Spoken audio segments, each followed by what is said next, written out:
So those of you who want to copy the Chinese model should really think about this. If China itself can't even copy its past model, how much do you think a completely different country can do that? Without those inconceivable disasters like the Great Leap Famine and the Cultural Revolution, you wouldn't have a violently suppressed labor force. And you wouldn't have a net-breaking rebound that looks like a miracle.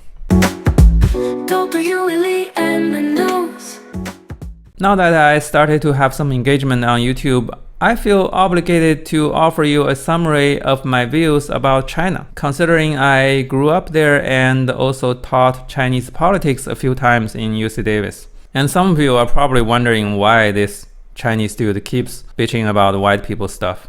Doesn't he have some riots to plan or something? Well, sorry, I'm still gonna talk a lot about US politics, about, I don't know, Russia or Middle East or whatever I wake up thinking about. Because I'm trained in comparative politics, so I like to compare shit.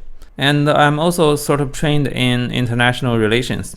So I not only compare countries, I like to figure out how they interact with each other. But of course, China will definitely be one of my main focuses. Back on TikTok, I was kind of holding back a little bit because I didn't want to lose my account. But here on YouTube, I hope I can get away with it. Today, I only have time to make two major points related to China, but you'll hear a lot more if you subscribe to this channel. Firstly, China will never go back to the high growth economy of the past. Just forget about it. It may still get ahead in certain industries, but the miracle phase is over. And secondly, some people somehow think the United States can just copy China's growth model. Come on, dude. That growth model is not possible for rich economies. It's not even possible for the current China, let alone the United States. That fairy tale mindset is not only embarrassing but harmful. You'll see why. So as you can tell, this will be a long video, so sit tight. Let's first take a look at why China's growth rate went crazy from the 80s all the way to a few years ago. Of course, you'd need certain economic endowments, but those are not enough. You also need some political conditions to make sure the endowments don't get wasted. So what endowments are we talking about? Firstly, labor. When China's economic reform started, the labor force was not just huge, but it was extremely underemployed. It was probably the most underemployed labor force in the world. You won't believe me until you understand the context. So what's the context? When Mao was alive, Chinese residents weren't allowed to move, especially people in the rural areas. Leaving your hometown would be considered a criminal offense. I don't want to go into the detail of why he made such a policy. That would take probably hours. But you should know that China took extreme measures to enforce that travel ban. Even during the famine of the early 60s, people weren't allowed to travel to find food. See that big dip in the population curve? The bodies just rotted in their own villages. So how is that related to the growth in the 80s? Well, because a majority of the Chinese people were confined in the countryside, they had nothing to do. They each had a very small plot of land assigned by the government. They turned in most of their harvest. They had almost zero disposable income. They were dirt poor with negligible protein intake, almost no social life or entertainment. In other words, they were in prison. Then during the Cultural Revolution, all the universities were closed. So even the high school kids in the cities were signed to the countryside and worked on those already crowded farms. It was batshit crazy. So guess what happened when the travel ban was lifted in the 80s and 90s? Just picture releasing hundreds of millions of people from prison. Holy shit. They were happy to take whatever sweat factory jobs they could find in the cities. It was the biggest explosion of labor force in human history. The capitalists around China were thrilled. It was like raining money, except in the form of labor. Speaking of capitalists, China had another interesting endowment. Its proximity to the rich economies that speak Chinese. Hong Kong, Taiwan, Macau, Singapore. Those economies were already super rich by then. Ironically, those ideological enemies that Mao failed to conquer later became the savior of the Chinese economy after he died. At the same time China started to allow internal migration, it also started to allow foreign investment. So you see what was going on? The labor and capital both poured into the Chinese cities at the same time. The rich investors in Hong Kong and Taiwan couldn't wait to throw their money at the Chinese economy. It helped them become the middleman between the insatiable Western market and the newly freed Chinese workers. And of course, not long after, the Japanese, the Americans, the Europeans all went in for a bite. It took all these investors decades to digest China's huge labor surplus Mao had hidden from the world. And of course, if you know some Keynesian economics, you can imagine how the increased employment multiplied into explosive GDP growth, especially in construction and real estate. So this is the inconvenient truth about China's economic miracle. It was actually the rebound from the previous disasters. It's like a spring. If you press it super hard, of course it will bounce back like crazy. Without those inconceivable disasters like the Great Leap Famine and the Cultural Revolution, you wouldn't have a violently suppressed labor force. And you wouldn't have a net-breaking rebound that looks like a miracle. So those of you who want to copy China's economic model, better first think about if you can handle a life of hunger and imprisonment for the sake of a labor force explosion later on. I'm pretty sure you guys are too spoiled for that. Actually, not just for China. Almost every economic miracle follows roughly the same pattern. An underemployed rural labor force bumps into some newly injected capital. I don't believe there's another model. This is it. That's why rich countries will almost never achieve that kind of growth rate. You build 1,000 more factories, who's gonna work in them? Well, maybe you can use robots, but that will only benefit the owners of the factories.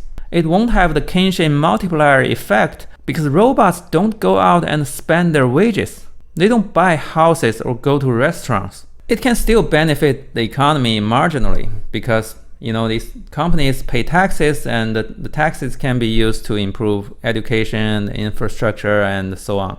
But it won't be a dramatic change like China in the 80s and 90s, because most people here in the US are already employed to their capacity. They won't experience a sudden increase of wage no matter what you build. It doesn't matter what policy you have. A fully employed, capital-abundant economy can never grow at a speed like that. I don't know what to tell you guys. It can't be done. You can feel free to dream, but it's gonna stay a dream. Okay, so much for the economic endowment. Now let's talk about the political conditions of China during that period. One thing a lot of pundits fail to realize is that China's political system today is actually pretty different from the years in which the high-speed growth happened. Specifically, the presidential term limit was removed, which also means the factions inside the party no longer exist. I'll explain why. Of course, China has always been a brutal one-party dictatorship. Tons of executions and stuff. But until the current guy, China had a pretty quick leadership turnover. Between Mao's death and Xi's takeover, China went through 5 general party secretaries in 36 years. That was pretty much the same turnover as the US presidents. So not too bad. Why did the one-party system allow such a quick turnover? Well, if a lot of people ask in the comments, I may make a separate video about it. But the short answer is that after Mao died, nobody was strong enough to dominate Chinese politics. This guy Deng arguably was pretty dominant, but his only formal position was the chairman of the Central Military Commission. He didn't have the expertise or the confidence or the support to make actual economic policy. His main talent was to manipulate personnel appointments from behind the scene. And he still had to consult the other party elders from the revolution years. The guy was tough, sure, but he still had constraints. Well, he did shoot up a lot of people during the Tiananmen protest, but he was also under pressure from other party factions not to do it. He won the fight eventually and had the shooting he wanted, but it was not guaranteed. The result could have gone either way. In the 90s, before his death, he left the power to 2 of his proteges.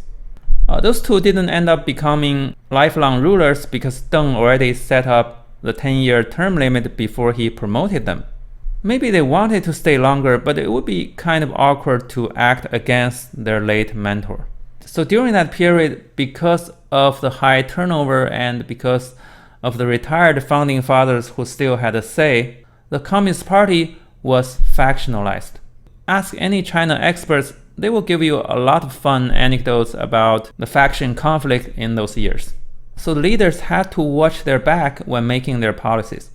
If you mess up too bad, well, it's okay to mess up a little because you're still a dictator, but if it's too bad, your rivals within the party may want to throw you under the bus.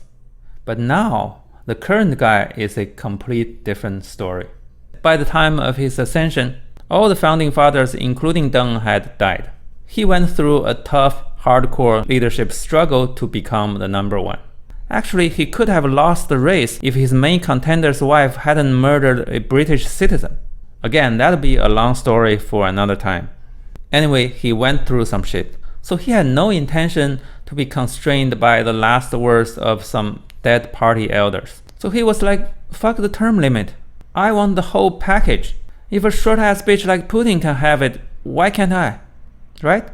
He put in jail so many suckers who supported his rival during the transition. So no one dared to make a sound when he finally crowned himself for life. As a former comparative politics guy, I can tell you that, based on other countries' experience, a one-man dictator with a scared echo chamber around him will always mess up one way or another. You can't beat it. It's science.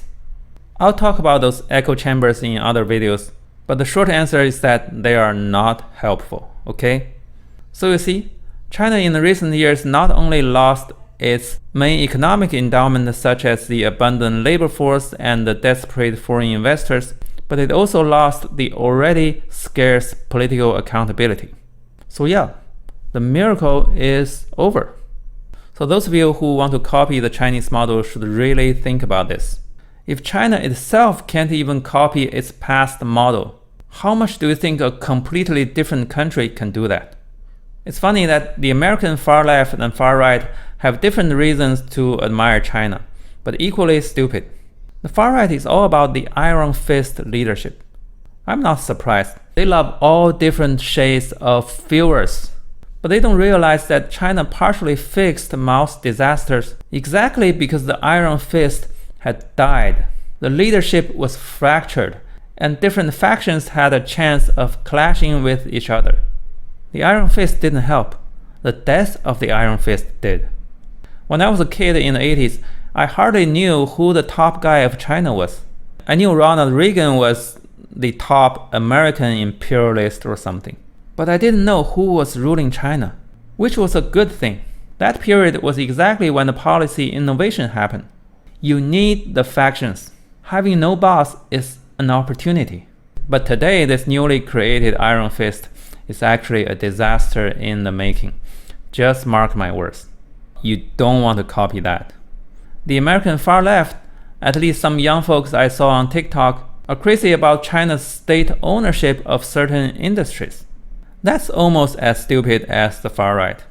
Do you really think if the US government nationalizes, say, T-Mobile, or I don't know, Wells Fargo or some shit, you think the economy will just take flight?